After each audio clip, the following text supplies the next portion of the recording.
ራስልን ክቡራን ተመልካቾቻችን ከመሃል ሚዲያ የሰዓቱን ዜና ይዘን ቀርበናል። በቅድሚያም አበይት ነጥቦችን እንሆ። የሚኒስትሮች ምክር ቤት በዛሬው ዕለት ባካሄደው 44ኛ መደበኛ ስብሰባ በተለያዩ ጉዳዮች ላይ ተወያይቶ ውሳኔ አሳለፈ። ጽንፈኛ ቡድን እርስ በራሱ መተላለቅ ከጀመረበት ወዲህ በርከት ያሉ የቡድን አመራሮች የተገዳደሉ ሲሆን አሁንም በደረጃ በላይ በሚባሉና ሀብቴ ወልዴ በሚባሉ ጽንፈኛ ቡድን አመራሮች መካከል የተፈጠረው ግጭት እየከረረ መምጣቱ ምንጮች ገለጹ። የጠቅላይ ሚኒስትሩ የምስራቅ አፍሪካ ጉዳዮች አማካሪ ሚኒስትር አቶ ጌታቸው ረዳ ስለ አዲሱ የትግራይ ሊበራል ዲሞክራሲያዊ ፓርቲ ምንነትና ዓላማ ማብራሪያ ሰጡ። የዓለም የሰራተኞች ቀን በመላው ዓለም እየተከበረ ነው። ከውጭ አሜሪካ የዩክሬን የኃይልና የማዕድን ሀብት በጋራ ለመጠቀም የሚያስችላትን ስምምነት ለወራት ከዘለቀው ጥረት የተሞላበት ድርድር በኋላ ተፈራረመች። ክቡራን ተመልካቾቻችን ከመሃል ሚዲያ እነዚህና ሌሎችም ዜናዎች ይዘን ቀርበናል። ካፍታ በኋላ እንመለሳለን። ዩቲዩብ ቻናሉን ሰብስክራይብ እንዲሁም ይዘቱን ላይክና ሼር በማድረግ የመሃል ሚዲያ ቤተሰብ እንድትሆኑ በአክብሮት እንጋብዛለን። አብራችሁ ነው። ምስራች ለውድ ደንበኞቻችን በመሃል ሳር ቤት እስከ 40% የሚሆን ታላቅ ቅናሽ ይዘንልዎት መተናል።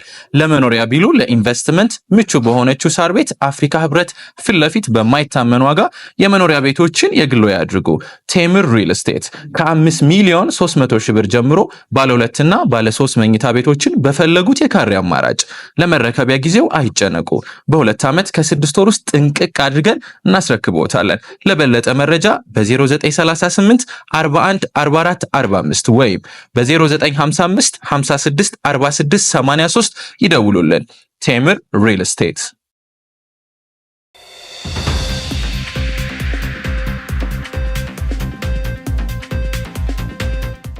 ምዕመናን በጉባኤ ላይ ለሚገኙት ብፁዓን ካርዲናሎች በጸሎት እንዲበረቱ ጥሪ ቀረበ። የቅድስት መንበር ባወጣው መግለጫ በክርስቶስ አንድ አካል የሆኑ ምዕመናን ሁሉ ለብፁዓን ካርዲናሎች በህብረት እንዲጸልዩ ሲል ጥሪ አቅርቧል። በቫቲካን የካርዲናሎች ጉባኤ የተካሄደ የሚገኝ ሰውን 7ኛ ቀንም ይዟል። የእግዚአብሔርን ፍቃድ ለመስማት ምዕመናን ይህንን ልዩ ወቅት የጸጋና የመንፈሳዊ ማስተንተኛ ወቅት አድርገው እንዲወስዱ መላው የእግዚአብሔር ሕዝብን ለጸሎት ጋብዘዋል። ከቅድስት መንበር በወጣው መግለጫ ከፊት ከሚመጣው ትልቅ ውሳኔና አጣዳፊነት አንጻር እግዚአብሔር በመንፈስ ቅዱስ መሪነት ከማያልቅ ጥበብ ያደል ዘንድ ራሳችንን ትሑት የእርሱ መሳሪያ አድርጎ መስጠት ይገባል በማለት ገልጿል።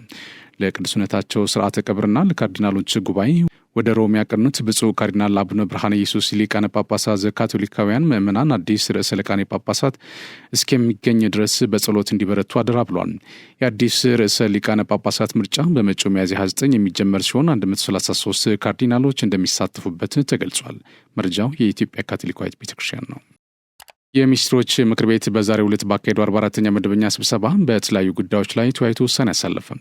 ምክር ቤቱ በቅድሚያ የተወያየው ከጣሊያን ሪፐብሊክ መንግስትና ከዓለም አቀፍ የልማት ማህበር ጋር በተፈረመ 2 የፋይናንስ ድጋፍ ስምምነቶች ላይ ነው። ከጣሊያን ሪፐብሊክ መንግስት የተገኘው የ11 ሚሊዮን 500 ሺህ ዩሮ ለአካባቢያዊና አረንጓዴ ኢኮኖሚ ልማት የበጀት ድጋፍ ፕሮግራም ማስፈጸሚያ የሚውል ሲሆን የ16 ዓመት የችሮታ ጊዜን ጨምሮ በ30 ዓመት ተከፍሎ የሚጠናቀቅ ነው። ከዓለም አቀፍ የልማት ማህበር የተገኘው 38 ሚሊዮን 100 ሺህ ዩኤስዲ ለመማር ማስተማር ማጎልበቻ የትምህርት ዘርፍ ትራንስፎርሜሽን ፕሮግራም ማስፈጸሚያ የሚውል ሲሆን 0.75 በመቶ የአገልግሎት ክፍያ የሚከፈልበት ሆኖ 6 ዓመት የችሮታ ጊዜን ጨምሮ በ38 ዓመት ተከፍሎ የሚጠናቀቅ ነው። ምክር ቤቱ ብድሮቹ ምንም አይነት ወለድ የማይታሰብባቸውና ከሀገራችን የብድር አስተዳደር ፖሊሲ ጋር የሚጣጣም መሆናቸውን በማረጋገጥ ረቂቅ አዋጁን ለሕዝብ ተወካዮች ምክር ቤት እንዲተላለፍ በሙሉ ድምጽ ወስኗል። በመቀጠል ምክር ቤቱ የተወያየው በአፍሪካ ፋይናንስ ኮርፖሬሽን ማቋቋሚያ ስምምነት ማጽደቂያ ረቂቅ አዋጅ ላይ ነው። ኮርፖሬሽኑ ትኩረት በመሰረተ ልማት፣ በተፈጥሮ ሀብትና በኢንዱስትሪ ዘርፍ ልማት ላይ በማድረግ ለግል አልሚዎችና ለመንግስት አካላት የፋይናንስ ቴክኒክ ድጋፍ ለመስጠት እየተቋቋመ ነው። ሀገራችን በአባልነት መቀላቀሏ ለግሉ ዘርፍ ተጨማሪ የፋይናንስ ሀብት በማቅረብና የግል ዘርፉን የማይተካ የኢኮኖሚ አንቀሳቃሽነት ሚና ለማሳደግ ቀጣይነት ያለው የኢኮኖሚ እድገት ለማፋጠንና ድህነትን ለመቀነስ ጠቀሜታ ያለው በመሆኑ ምክር ቤቱ በቀረበው ረቂቅ አዋጅ ላይ ከተወያየ በኋላ ለሕዝብ ተወካዮች ምክር ቤት እንዲተላለፍ በሙሉ ድምጽ መወሰኑ ታውቋል። ሌላው ምክር ቤቱ ለአፍሪካ አህጉራዊ ነጻ ንግድ ቀጠና ስምምነት የእቃዎች ቀረጥ ምጣኔ ቅነሳ ለማስፈጸም በቀረበ ረቂቅ ደንብ ላይ ተወያይቷል። ስምምነቱ በአባል ሀገራት መካከል ንግድ እንዲስፋፋ፣ የገበያ ትስስር እንዲጠናከር፣ የእሴት ሰንሰለት እንዲጎለብትና የኢኮኖሚ ትራንስፎርሜሽን ማበረታታት የሚያስችል ነው። በአባል ሀገሮች መካከል የሚደረጉ ግብይቶች በታሪፍ ምክንያት ሳይደናቀፉ የእቃዎች ፍሰት የተሳለጠ እንዲሆን ከአባል ሀገራት በሚመጡ ዕቃዎች ላይ የጉምሩክ ታሪፍ ምጣኔ ለይቶ መወሰን አስፈላጊ መሆኑን በመወያየቱ ምክር ቤቱ ደንቡ በፌዴራል ነጋሪት ጋዜጣ ታትሞ ከወጣበት ቀን ጀምሮ በአንድ ወር ጊዜ ውስጥ ተፈጻሚ እንዲሆን በሙሉ ድምፅ ወስኗል። ሌላው ምክር ቤቱ የተወያየበት በትራንስፖርትና ሎጂስቲክስ ሚኒስቴር ለሚሰጡ አገልግሎቶችና በኢፌድሪ የሲቪል ማህበረሰብ ድርጅቶች ባለስልጣን ለሚሰጡ አገልግሎቶች የሚከፈሉ የአገልግሎት ክፍያዎችን ለመወሰን በቀረበ 2 ረቂቅ ደንቦች ላይ ነው። ተቋማቱ አገልግሎት ለመስጠት የሚያወጡትን ወጪ በመሸፈን ገቢያቸውን አሳድገው ጥራት ያለው አገልግሎት በመስጠት የተገልጋይ እርካታ ማሳደግ የሚያስችል የደንበኞችን አቅም ባገናዘበ መልኩ የአገልግሎት ክፍያ መወሰን አስፈላጊ ይሆናል። ምክር ቤቱም በረቂቅ ደንቦች ላይ በስፋት ከተወያየ በኋላ በነጋሪት ጋዜጣ ታትሞ ከወጡበት ቀን ጀምሮ በስራ ላይ እንዲውሉ በሙሉ ድምፅ ወስኗል። የውጭ ዜጎች የማይንቀሳቀስ ንብረት ባለቤት ወይም ባለይዞታ የሚሆንበትን አግባብ ለመደንገግ የወጣው ረቂቅ አዋጅ ሌላው ምክር ቤቱ የተወያየበት አጀንዳ ነው። የዜጎችን የመሬት ይዞታ የማግኘትና የመጠቀም መብት በማያጣብብ መልኩም ለውጭ ዜጎች ህጋዊ አሰራር መዘርጋቱ የውጭ ካፒታል በሀገራችን ስራ ላይ እንዲያውል ለማበረታታት የቤት ልማትና ተደራሽነትን ይበልጥ ለማነቃቃት የመኖሪያ ቤት ፍላጎትና አቅርቦት ሚዛን ለማስጠበቅና ለዜጎች የስራ ዕድል ለመፍጠር ትልቅ ጠቀሜታ የሚኖራቸው በመሆኑ ምክር ቤቱ በረቂቅ አዋጁ ላይ በስፋት ከተወያየ በኋላ ወደ ህዝብ ተወካዮች ምክር ቤት እንዲተላለፍ በሙሉ ድምፅ ወስኗል። በመጨረሻም ምክር ቤቱ የተወያየው ከኦስትሪያ መንግስት ጋር የተፈራረመውን የአየር ትራንስፖርት ስምምነት ለማጽደቅ በቀረበ ረቂቅ አዋጅ ላይ ነው። የስምምነቱ መጽደቅ የሁለቱን ሀገራት የሁለትዮሽ ግንኙነት ይበልጥ የሚያጠናክር ለአየር መንገዳችን ተጨማሪ የገበያ ዕድል የሚፈጥር ከመሆኑም ሌላ የሀገራችንን ንግድና ኢንቨስትመንት በማበረታታት የውጭ ንግድን በመደገፍ ቱሪዝምን በማስፋፋት የስራ ዕድል በመፍጠርና በውጭ ምንዛሬ ግኝት ረገድ ትልቅ ጠቀሜታ ያለው በመሆኑ ምክር ቤቱ በረቂቅ አዋጁ ላይ ከተወያየ በኋላ ወደ ህዝብ ተወካዮች ምክር ቤት እንዲተላለፍ በሙሉ ድምፅ ወስኗል። በስልጠና ራሳችንን በማብቃት ተልዕኳችንን በውጤት መፈጸም እንደሚገባ ሌተናል ጀነራል ሹማ አብደታ ገለጹ። እንደ ልዩ ዘመቻዎች ራሳችንን በስልጠና እያበቃን የተጣለብንን ህዝባዊ አደራ በብቃት መወጣት አለብን ሲሉ የልዩ ዘመቻዎች እዝ አዛዥ ሌተናል ጀነራል ሹማ አብደታ ተናግረዋል። አዛዡ በስልጠና ላይ ለሚገኙት የክፍል አመራሮች በሰራዊት ግንባታና የሽምቅ ውጊያ ሳይንሳዊ ጥበብ ላይ ለ2 ቀን ስልጠና ሰጥቷል። ሌተናል ጀነራል ሹማ አብደታ የአገር ትርጉም ያልገባቸው የጸረ ሰላም ኃይሎች አገራቸውንና ህዝባቸውን ክደው ከውጭ ጠላቶች ጋር በመተባበር ኢትዮጵያን ለማዳከም እየሰሩ ነው። ሆኖም ግን ለሀገሩ የታመነ ሰራዊት እያለ ይህ ቅዠታቸው አይሳካም ብለዋል። በሰለጠነ ዘመን ነፍሰ ጡር እናት በጤና ጣቢያ እንዳትወልድ እንዲሁም የነገ አገር ተረካቢ ህጻናት ትምህርት ቤት ገብተው እንዳይማሩ ትምህርት ቤቶችንና የህዝብ መገልገያ ጤና ጣቢያዎችን በመዝጋት የጸረ ሰላም ኃይሎች ህዝብን ለስቃይና ለእንግልት ዳርጓል ነው ያሉት። ቅዠታቸው እንዳይሳካ በየትኛው መንገድ በሀገር ላይ የሚደቀነውን አደጋ ለመቀልበስና ጦርነትን ለማስቀረት ሁሌም በስልጠና አቅምን በመገንባት ለዛሬ ሳይሆን ለነገ ውጊያ መዘጋጀት አስፈላጊ ነው ያሉት ሌተናል ጀነራል ሹማ አብደታ ማንኛውም መሪ ለሚመራው ሰራዊት በቅድሚያ ራሱ አርአያ አድርጎ ህግና አሰራሩን በሚፈቅደው መሰረት መገንባት እንደሚያስፈልግ አስገንዝበዋል። የምንቆስልለትና የምንሞትለት ህዝባችን ከእኛ ውጭ ማንም የለውምና በአግባቡ በመንከባከብ ጽንፈኛውና አሸባሪው ሸኔ ከሚያደርሱበት ጥቃትና ጥፋት መጠበቅ እንደሚያስፈልግና እነዚህን ኃይሎች በማጥፋት የላኪዎቻቸውን የተዳከመች ኢትዮጵያ የመፍጠር ህልም ማኮላሸት የኢትዮጵያ ህዝቦች ህልውናን ማረጋገጥ እንደሚገባም አስገንዝበዋል። በሌላ ዜና የጦር መኮንኑ ዘመኑ የሚጠይቀውን ወታደራዊ አቅም እውቀትና ክህሎት የተላበሰ ሊሆን ይገባል ሲሉ ሌተናል ጀነራል ዘውዱ በላይ ተናገሩ። የማዕከላዊ እዝ አዛዥ ሌተናል ጀነራል ዘውዱ በላይ የእዙ ስታፍ አባል ለሆኑና ከሌሎች የእዙ ክፍሎች ለመጡ መስመራዊና ከፍተኛ መኮንኖች የመሪነት ክህሎትን አስመልክተው ልምዳቸውን በማካፈል ትምህርት ሰጥቷል። እዝ አዛዡ ወታደራዊ ሳይንስና ጥበብን የተከተለ የመሪነት አቅምና ችሎታን የሚመለከት ከሰፊው እውቀትና ልምዳቸው ላይ ለመኮንኑ ተሞክሮ ባካፈሉበት መድረክ ቀደም ብሎ የነበረውን ወታደራዊ መሪነት አቅም መለኪያ አሁን ካለንበት ተጨባጭ ሁኔታ እንዲሁም ሁለንተናዊ ቴክኖሎጂ ሽግግር ጋር በማነጻጸር የጦር መኮንኑ ዘመን የሚጠይቀውን ወታደራዊ አቅም እውቀትና ክህሎት የተላበሰ ሊሆን ይገባል ብለዋል። ይህንን ከማሳካት አንጻር በተቋማዊ ሪፎርም በርካታ ስራዎች መሰራታቸውንና በከፍተኛ ትምህርት ተቋማት ያለፉ ጀማሪ መኮንኖችን በማፍራትና በተግባር የተፈተነ አቅም እንዲኖራቸው በማድረግ ተተኪ አመራር የመፍጠር ስራ እየተሰራ መሆኑንም አንስቷል። በዚህ ረገድ ነባሩና ተተኪ አመራሩ እውቀትና ልምድ በመውራረስ የተገነባንበትን ተቋማዊ ሴት አንግቦ ለሚመራው አባል ጥሩ ምሳሌ በመሆን በተመደበበት ኃላፊነት ላይ ከፍ ያለ ሞራልና ተነሳሽነት በመፍጠር የሚሰጠውን ተግባር በውጤታማነት መፈጸም ይጠበቅበታል ሲሉ አሳስበዋል።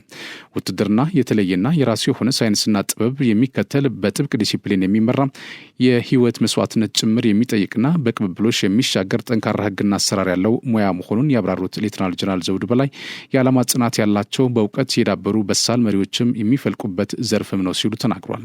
የአመራርና አባላት መናበብ እዛችን የተሰጠውን ግዳጅና ተልእኮ በአስተማማኝ እንዲወጣ አስችሎታል ያሉት አዛዡ ማዕከላዊ እዝ በቀጣይም የአሸባሪ ቡድን ግብዓት መሬት በማፋጠን የህዝባችንን ሰላም ለማጽናትና ለማንኛውም ግዳጅ ዝግጁ ነው ሲሉ ተናግረዋል። የፌዴሬሽን ምክር ቤት አፈ ጉባኤ ያገኘው ተሻገር በሳይንስ ሙዚየም የተዘጋጀውን የ116ኛው የኢትዮጵያ ፌዴራል ፖሊስ ቀን ሲምፖዚየምና አውደ ርዕይ መርቀው ከፈቱ። ሀገር አቀፍ 116ኛው የኢትዮጵያ ፖሊስ ቀን የሲምፖዚየምና አውደ ርዕይ ዝግጅቶች በአዲስ አበባ ሳይንስ ሙዚየም መከበር ጀምረዋል። የኢትዮጵያ ፖሊስ ቀን የሲምፖዚየምና አውደ ርዕይ ዝግጅት ከ1901 እስከ 2017 ዓ.ም ድረስ የተለወጠ ፖሊስ እየተለወጠ ላለ ሀገር በሚል መሪ ሐሳብ በኢትዮጵያ ፌዴራል ፖሊስ ማርች ባንድ በደማቅ ማስጀመሪያ ስነ ስርዓት በይፋ ተከፍቷል። በክብረ በዓሉም የፌዴሬሽን ምክር ቤት አፈ ጉባኤ ያገኘው ተሻገር፣ የኢትዮጵያ ፌዴራል ፖሊስ ኮሚሽነር ጀነራል ደመላሽ ገብረ ሚካኤል፣ የመከላከያ ሰራዊትና የፌዴራል ፖሊስ ከፍተኛ መኮንኖች፣ አባትና እናት አርበኞች እንዲሁም ተጋባዥ እንግዶች ታድመዋል። ክብረ በዓሉም ከዛሬ ሚያዝያ 23 ጀምሮ እስከ ሚያዝያ 25 2017 ዓ.ም ድረስ ባሉት ተከታታይ ቀናት የኢትዮጵያን ፖሊስ ታሪካዊ አመጣጥና የተመዘገቡ ፖሊሳዊ የሪፎርም ስኬቶችን የሚያሳዩ ሲምፖዚየምና አውደ ርዕይ ዝግጅቶች እንደሚካሄዱ ተገልጿል። በዚህም በሳይንስ ሙዚየም በተደረገው የሲምፖዚየምና አውደ ርዕይ ዝግጅት ላይ የኢትዮጵያን የፖሊስ ታሪክ፣ የፖሊስ ሪፎርም፣ የሰው ሀብት ልማት፣ የኢትዮጵያ ፖሊስ ዩኒቨርሲቲ፣ የወንጀል መከላከል፣ የወንጀል ምርመራ፣ የሰራዊት ግንባታ፣ በፖሊሳዊ ቴክኖሎጂ፣ ጤና አገልግሎት፣ የጀግኖች ማዕከል፣ አዲሱ የፌዴራል ፖሊስ የደንብ ልብስን ጨምሮ ተቋማዊ የምርታማነትና የለውጥ እርምጃዎች ለእይታ ቀርበዋል። በዓሉን በማስመልከት ከሚያዝያ 19 ጀምሮ እስከ 25 2017 ዓ.ም ድረስ የሚቆይ የምስራቅ አፍሪካ ፖሊስ አዛዦች ህብረት ድርጅት በአበበ ቢቂላና አዲስ አበባ ስቴዲየም በ7 የቀጠናው ሀገራት መካከል ስፖርታዊ ውድድር በመካሄድ ላይ እንደሚገኝ ይታወቃል። የኢትዮጵያ ፖሊስ ቀን በማስመልከትም የክልልና ከተማ አስተዳደር የፖሊስ ተቋማት በተለያዩ ዝግጅቶች ክብረ በዓሉን እንደሚያከብሩት ተመላክቷል። ሀገር አቀፍ 116ኛው የኢትዮጵያ ፖሊስ ቀን የማጠቃለያ መርሃ ግብርም በሚቀጥለው ሚያዝያ 26 2017 ዓ.ም በመዲናዋ መስቀል አደባባይ በሚካሄድ በደማቅ የወታደራዊ ትርኢት ዝግጅት ፍጻሜውን እንደሚያገኝ ተገልጿል። የመንግስት ኮሚኒኬሽን አገልግሎት በዛሬው ዕለት እየተከበረ ለሚገኘው የዓለም ሰራተኞች ቀን እንኳን አደረሳችሁ መልእክት አስተላልፏል። እንኳን አደረሳችሁ ሙሉ መልእክቱ እንደሚከተለው ይቀርባል። ፈጠራና ፍጥነት የታከለበት የክህሎት ግንባታ ቀጣይነት ላለው የስራ ዕድል ፈጠራና ዋስትና ወሳኝ ነው። እንኳን ለዓለም የሰራተኞች ቀን በሰላም አደረሳችሁ። ሀገራችን በአምራች ኢንዱስትሪዎችና አገልግሎት ሰጪ ተቋማት ምቹ የስራ ሁኔታ ለማህበራዊ ፍትህ በሚል መሪ ቃል በዓለም አቀፍ ደረጃ ለ136ኛው በሀገራችን ደግሞ ለ50ኛ ጊዜ የሚከበረውን የዓለም አቀፍ ሰራተኞች በዓል እያከበረች ትገኛለች። ኢትዮጵያ የዓለም የሰራተኞች ቀንን የምታከብረው የኢንዱስትሪ ሰላምን፣ የስራ ላይ ደህንነትና የሰራተኞችን ክህሎት ማሳደግ ልዩ ትኩረት በመስጠት ነው። ወደ ብልጽግና የሚደረገው ጉዞ ያለ ኢንዱስትሪ ሰላም፣ ያለ ሰራተኞች የስራ ላይ ደህንነትና ዘመኑ የሚጠይቀውን ክህሎት ለሰራተኛው ሳያስታጥቁ የሚታሰብ አይደለም። በመሆኑም በዓሉን ስናከብር ሰራተኞች፣ የሰራተኛ ማህበራትና የክህሎት ስልጠና ተቋማት ለኢንዱስትሪና አገራዊ ሰላም እያበረከቱ ያለውን አስተዋጽኦ እውቅና በመስጠት አሰሪዎች ደግሞ ለሰራተኞች የሚፈጥሩትን ምቹ የስራ አካባቢና የስራ ላይ ደህንነት በማበረታታት ነው። ኢትዮጵያ ለሁለንተናዊ ብልጽግና ለምታደርገው ጉዞ በምሰሶነት የተለዩትን የምጣኔ ሀብት ዘርፎች ማለትም ግብርና፣ ማኑፋክቸሪንግ፣ ማዕድን፣ ቱሪዝምና ዲጂታል ኢኮኖሚ የሰራተኞችን ሁለንተናዊ ክህሎትና ጥረት የሚጠይቁ ናቸው። ይህንን ታሳቢ በማድረግ መንግስት ኢንዱስትሪዎች በብዛት የሚፈልጓቸውን በመካከለኛ ደረጃ የሰለጠኑ ሰራተኞች ለማቅረብ ሰፋፊ የክህሎት ስልጠናዎች በቴክኒክ ሙያ ተቋማትና በተለያዩ አማራጮች እያቀረበ ይገኛል። የ5 ሚሊዮን ኮደርስ ኢኒሼቲቭ ለዚህ አንዱ አብነት ተደርጎ የሚወሰድ ነው።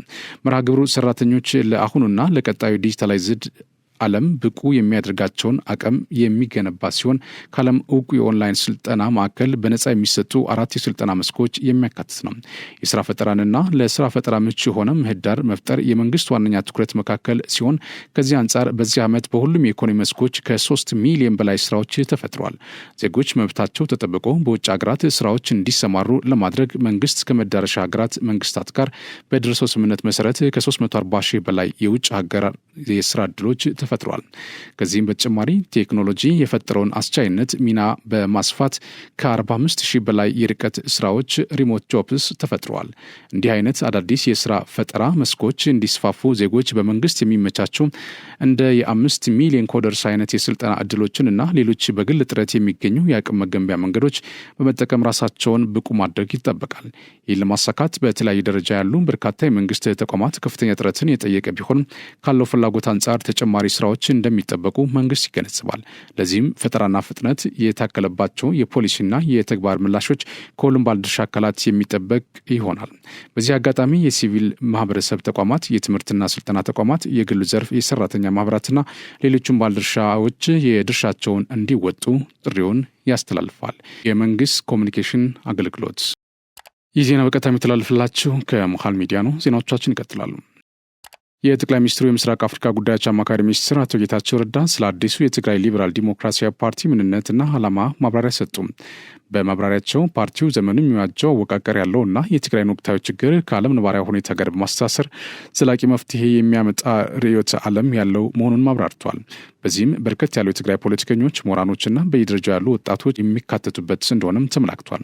አቶ ጌታቸው ፓርቲያቸው ምንም እንኳን በምርጫ ቦርድ እውቅና ገና ያልተሰጠው ቢሆንም የህወሓትን መፈረካከስና ከፓርቲ የመሰረዝ ሁኔታውን ከግምት በማስገባት ፓርቲው ሊቋቋም እንደተቻለ ለማወቅ ተችሏል። የአዲስ የአቶ ጌታቸው ፓርቲ በትግራይ ክልል ያሉ አሁናዊ ችግሮች ጨምሮ በቀጣይ ተራማጅ የሆነ የፖለቲካ አስተሳሰብን ብቻ እውን ለማድረግ ተስፋ እንደተጣለበት ለማወቅ ተችሏል። የአቶ ጌታቸው ረዳን የፓርቲያቸው ምንነት ያብራሩበትን ቪዲዮ ተከታትለን እንመለስ። ናወራ ወይም ስለ ዴቨሎፕመንታል ስቴት ስናወራ መነሻችን መሆን ያለበት ቢያንስ ለአሁኑ ውይይታችን መነሻ መሆን ያለበት ኒዮሊበራል ፖለቲካል ኢኮኖሚ ላይ በኒዮሊበራል አስተሳሰብ ላይ የስቴት ሚና ምንድነው በሚል ነው መነሳት ያለበት።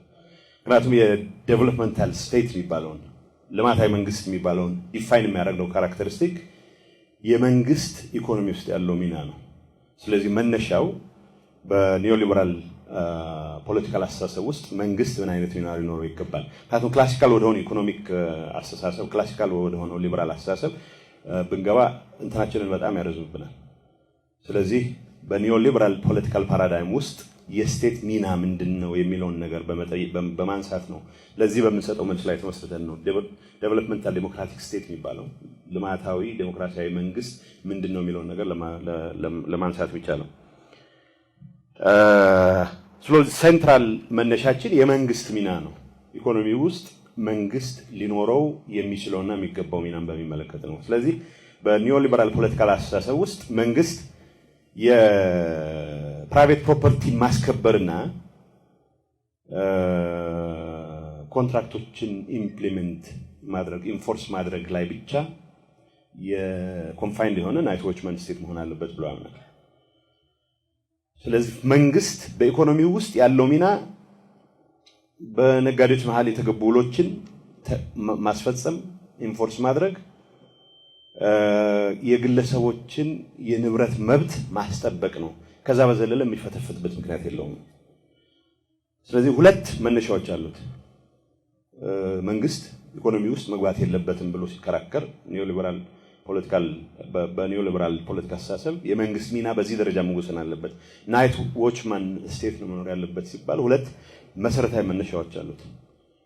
የመጀመሪያው ሬንት ሴኪንግ እና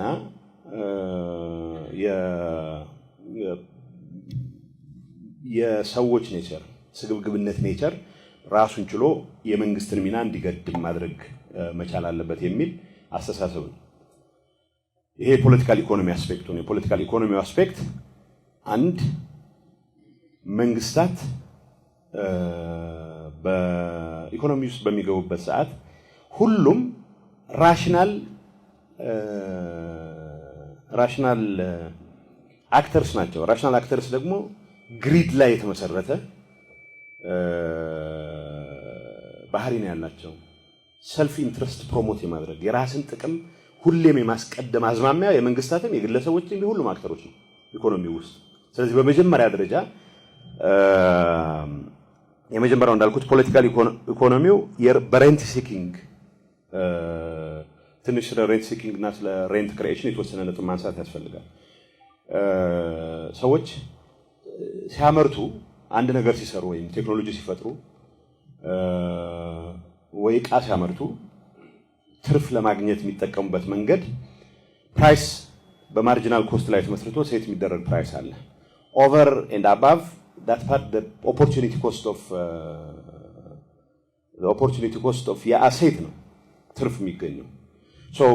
ምርት በማምረት ላይ የተመሰረተ ትርፍ የማግኘት እንቅስቃሴ በኢኮኖሚክ ፓርላንስ ሬንት ክሪኤሽን ነው የሚባለው። ሬንት ክሬት ታደርጋለህ።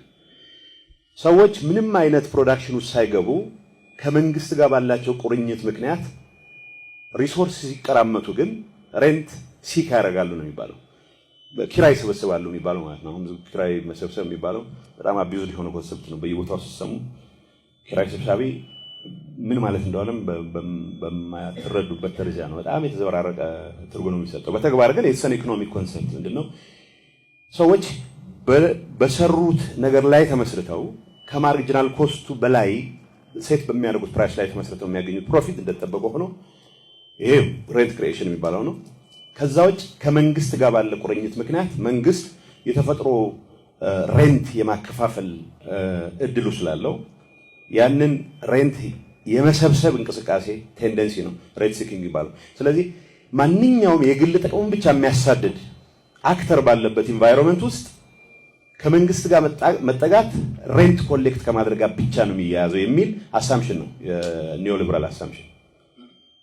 ስለዚህ መንግስት በኢኮኖሚ ውስጥ ያለው ሚና በጨመረ ቁጥር የሚያከፋፍለው ሬንትም ጭምር እየጨመረ ስለሚሄድ በዛኑ ልክ በመንግስትና በዜጎች መካከል ያለው ግንኙነት የፓትሮኔጅ ግንኙነት ነው የሚሆነው፣ የደንበኝነት ግንኙነት ነው የሚሆነው። አንዱ አካኪ አንደኛው ታካኪ ነው የሚሆነው። ስለዚህ ከክልል አይነት ግንኙነት ስለሚኖር መንግስት በኢኮኖሚ ውስጥ ሚናው በጨመረ በገዘፈ ቁጥር ሬንት የማከፋፈል ስልጣኑን ተጠቅሞ ለደንበኞቹ ለተመረጡት ደንበኞቹና አገልጋዮቹ ብቻ ኪራይ የሚያከፋፍልበት ስርዓት ይፈጠራል። ይሄ ማለት ኢኮኖሚው በማርኬት ቢገዛ ኖሮ ሊኖረው ይችል የነበረ ኮምፒቲሽን ዲስቶርት ያደርጋል። ስለዚህ የመንግስት ሚና በጨመረ ቁጥር ኢኮኖሚ ውስጥ ያለው ሚና ዲስቶርሽን ነው የሚል የሚያዛባ ነው። ማርኬቱ ማከፋፈል ያለበትን ሪሶርስ ኤፊሺየንትሊ ማከፋፈል ያለበትን ሪሶርስ ያዛባል የሚል አሳምሽን ነው። ስለዚህ መንግስት ከኮንትራክት ማስከበር እና ፕራይቬት ፕሮፐርቲ የግል ንብረት ከመጠበቅ አልፎ ሌሎች የተወሰበሰቡ የኢኮኖሚ እንቅስቃሴዎች በገባ ቁጥር ማርኬትን ያዛባል ነው። ኤፊሺየንት አሎኬሽን ኦፍ ሪሶርስስ የሚባለውን ያዛባል የሚል ነው። የመጀመሪያው በፖለቲካል ኢኮኖሚ ላይ ተመስርቶ የሚቀርበው ሐሳብ ይሄ ነው። እንግዲህ ያልኩት የሬንት እና የራሽናል ቾይስ ቲዮሪ መነሻዎች ናቸው። ስለዚህ የፖለቲካል ኢኮኖሚ የሚገልጹ ናቸው። ስለዚህ አንድ ስቴት from the political economy point of view either rent create ከማድረግ ውጪ ሬንት ኮሌክት በማድረግ ሬንት ሲክ በማድረግ ቴንደንሲ ውስጥ ይጠመዳል። ሁለተኛ ደረጃ ራሽናል አክተር ስለሆኑ ዜጎችም ኢንዲቪጁዋልስ የሚሆኑ መንግስት ሁሉም የግል ጥቅማቸውን የሚያሳድዱ በመሆናቸው ግንኙነታቸውም የግል ጥቅምን ፕሮሞት ከማድረግ ጋር የተያያዘ ስለሚሆን ራሽናል አክተርስ ናቸው። በፓትሮኔጅ ላይ የተመሰረተ ግንኙነት መፈጠሩ አይቀርም። ስለዚህ መንግስት ኢኮኖሚ ውስጥ ያለው ሚና በገዘፈ ቁጥር የሚያከፋፍለው ሀብትና ሪሶርስ በጨመረ ቁጥር ገበያውን የሚያዛባ አሬንጅመንት ይፈጠራል ነው። ይሄ ነው በመነሻው። ሁለተኛው ከኮምፒቲሽን ጋር የተያያዘ ነው። ኮምፒቲሽን ምንድነው? በኒዮሊበራል አስተሳሰብ ማርኬቶች ፓሬቶ ኤፊሽንት ናቸው። ያ ማለት አንዱ ሀብታም ለመሆን የሚያደርገው እንቅስቃሴ ሌላውን በማድሄት ላይ የተመሰረተ ነው የሚሆነው። you cannot በተቻለ መጠን ኢንፎርሜሽን አሳይሜትሪ የሚባል ያው ዝርዝሩ ኢኮኖሚክስ ውስጥ ላለመግባት ጥንቃቄ ያደርጋለሁ። ግን ምንድነው በፓሬቶ ኤፊሽንት ነው አንድ ስርዓት ስንል አንድን ሰው ሀብታም ለማድረግ ነሰሰርሊ ያኛውን ማድሄት የለብህም። ኮምፒቲቲቭ በሆነ ማርኬት ኢንቫይሮንመንት ውስጥ አንድ ሰው ነሰሰርሊ ያኛውን በማድሄት ላይ ተመስሎ ዜሮ ሳም ከሆነ ካልኩሌሽን ውጪ ማክበር ይቻላል የሚል አስተሳሰብ አለ። ይሄ አስዩም የሚያደርገው ሁሉም አክተርስ ተመሳሳይ እቃዎች ያመርታሉ የሚል ነገር አሳምሽን ይኖራል። ሁሉም አክተሮች በተመሳሳይ ጉዳዮች ላይ ተመሳሳይ ኢንፎርሜሽን አላቸው የሚል ነገር ግምት ውስጥ ያስገባል። ግን በአንደር ኖርማል ሰርከምስታንስ እንደዚህ አይነት የኢንፎርሜሽን እኩልነት የለም። ለምሳሌ ለኔ ጃኬት መሐሪ ያለውን ፍላጎት በደንብ ከሆነና ለሱ ሹራብ ያለኝን ፍላጎት እሱም ከሆነ ድርድራችን ስኪውድ ነው in my favor። ምክንያቱም ለኔ ኮት ያለውን ከፍተኛ ጉጉት አውቃለሁ፣ እኔ ለሱ ሹራብ ያለኝን ጉጉት ግን በፍጹም አያውቅም። የመደራደር አቅማችን ስኪውድ in my favor ነው። አሳምሽኑ ፓሬቶ ኤፊሺየንሲ ያለ ሲል ኒዮሊበራል ኢኮኖሚ ፓራዳይም ገበያው ውስጥ እኩል ኢንፎርሜሽን አክሰስ ያላቸው እኩል አክተርስ አሉ ማለት ነው። እኩል ኢንተረስት ያላቸው ተመሳሳይ እቃዎችን የሚያመርቱ አክተርስ አሉ ማለት ነው። ግን ላይፍ በዛ መልኩ ፌር አይደለም። ወይን የሚያመርቱ ሰዎች የመኖራቸውን ያክል ስንዴ የሚያመርቱ ሰዎች ይኖራሉ። ስለዚህ ትራንዛክሽን መኖር ይችላል አለበት።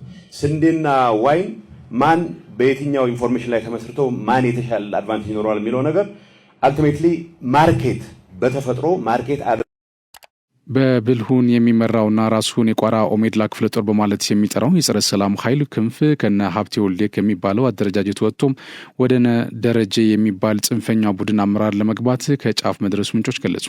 ጽንፈኛ ቡድኑ እርስ በራሱ በመተላለቅ ከጀመረበት ወዲህ በርከት ያሉ የቡድን አመራሮች የተገዳደሉ ሲሆን አሁንም በደረጀ በላይ በሚባለውና ሀብቴ ወልዴ በሚባሉ ጽንፈኛ ቡድን አመራሮች መካከል የተፈጠረው ግጭት እየከረመ መምጣቱ ምንጮች ገልጸዋል። በዚህም ከሀብቴ ወልዴ ቡድን በተሰነዘረ ጥቃት ምክትሉን ከፍ ያለው ደሴን ያጣው ደረጀ በላይ ደም በደም ካልሆነ በምንም አይጠራም በማለት በሀብቴ ቡድን ላይ በተለያዩ መልኩ ዘመቻ ከፍቶ ይገኛል። ደረጀ በሀብቴ ላይ ከከፈተው ውጊያ በተጨማሪ በከፍ ያለው ደሴ ሞት ያኮረፈ የሀብቴ ተከታዮችንም ወደ ራሱ ለማስኮብለል በህቡ ሰፊ ስራዎች እየሰራ ይገኛል።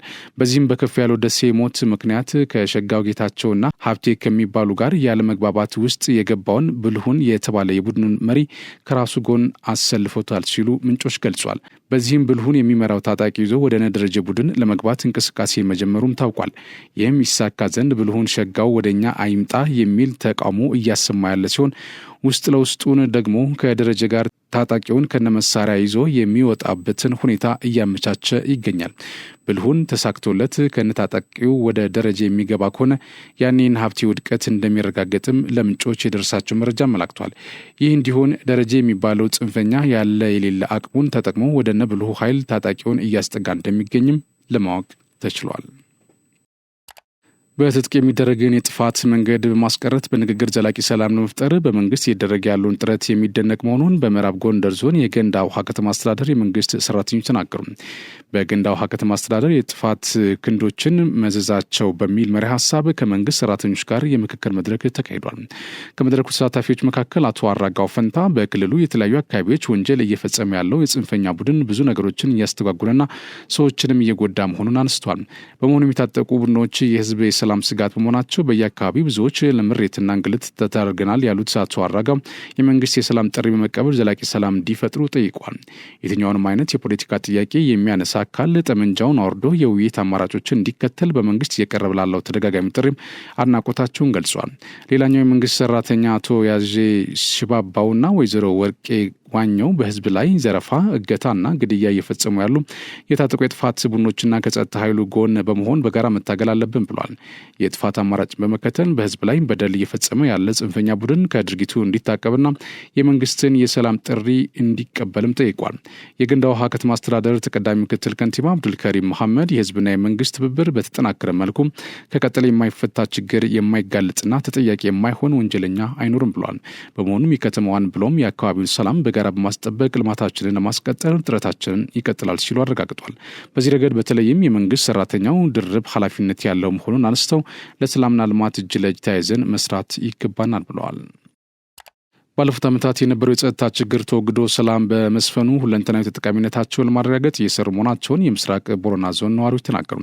በኦሮሚያ ክልል በጸጥታ ችግር ሰብአዊና ቁሳዊ ጉዳት ሲደርስባቸው የነበሩ አካባቢዎች መካከል የምስራቅ ቦረና ዞን አንዱ እንደነበር የክልሉ መንግስት በተለያየ ጊዜ መግለጹ ይታወቃል።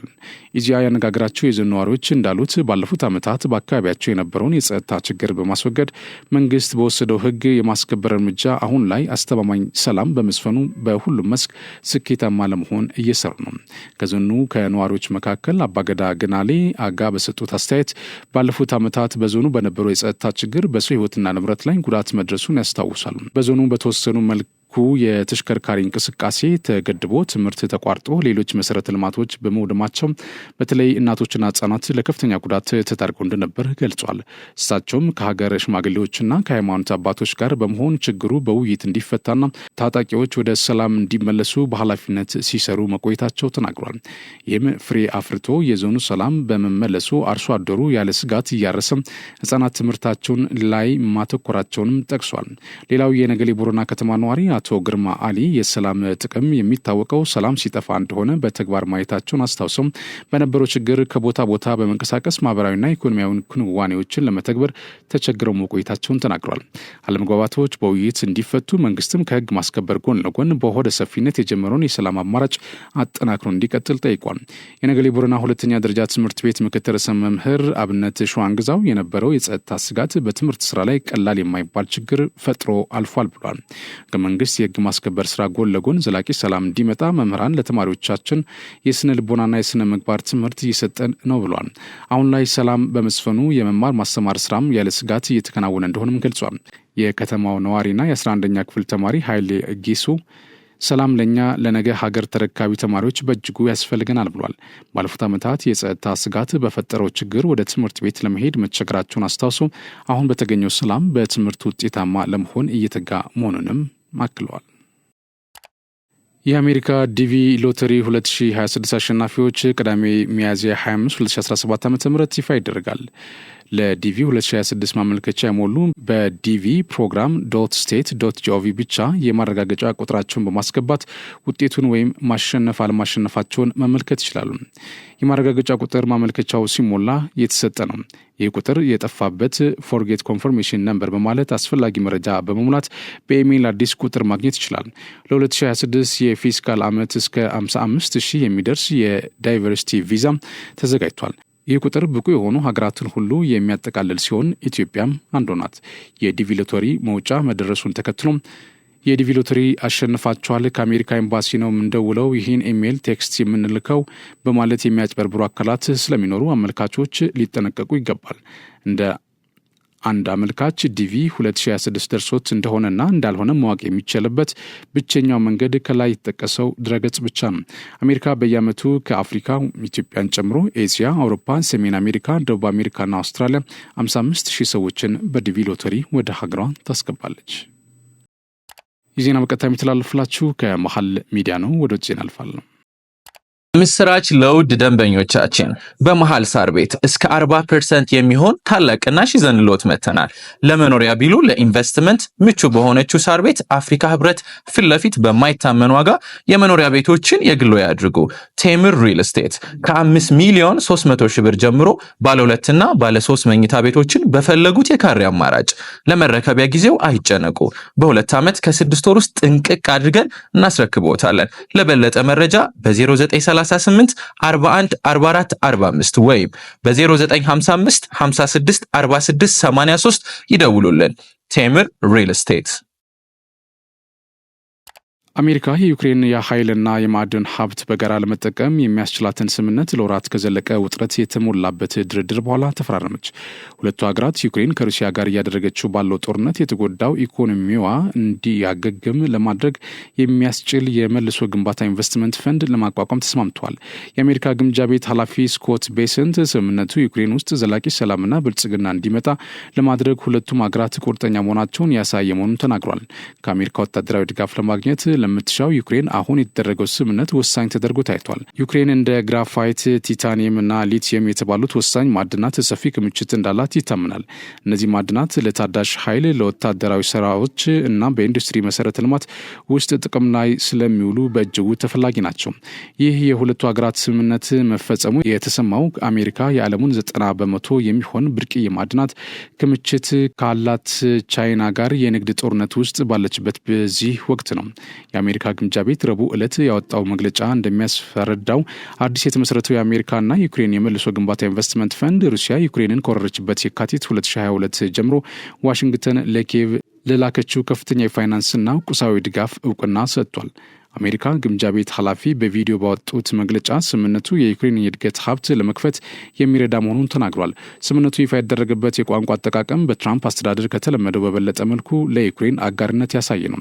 መግለጫው የሩሲያን ሙሉ ወረራ ያመላከተ ሲሆን የሩሲያ ጦርነት በገንዘብ የደገፈ ወይም ግብዓቶችን ያቀረበ የትኛው መንግስት ወይም ሰው ከዩክሬን መልሶ ግንባታ እንደማይጠቀም ገልጿል።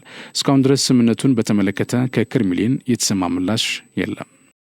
ክቡራን ተመልካቾቻችን ከመሃል ሚዲያ ለሰዓቱ ያዝናቸው ዜናዎች እነዚህ ናቸው። ስለተከታተላችሁ እናመሰግናለን። ከሬጅቶች ይቀጥላሉ። በእኔ በኩል ጨርሻለሁ። በያላችሁበት ሰላም ሁኑ።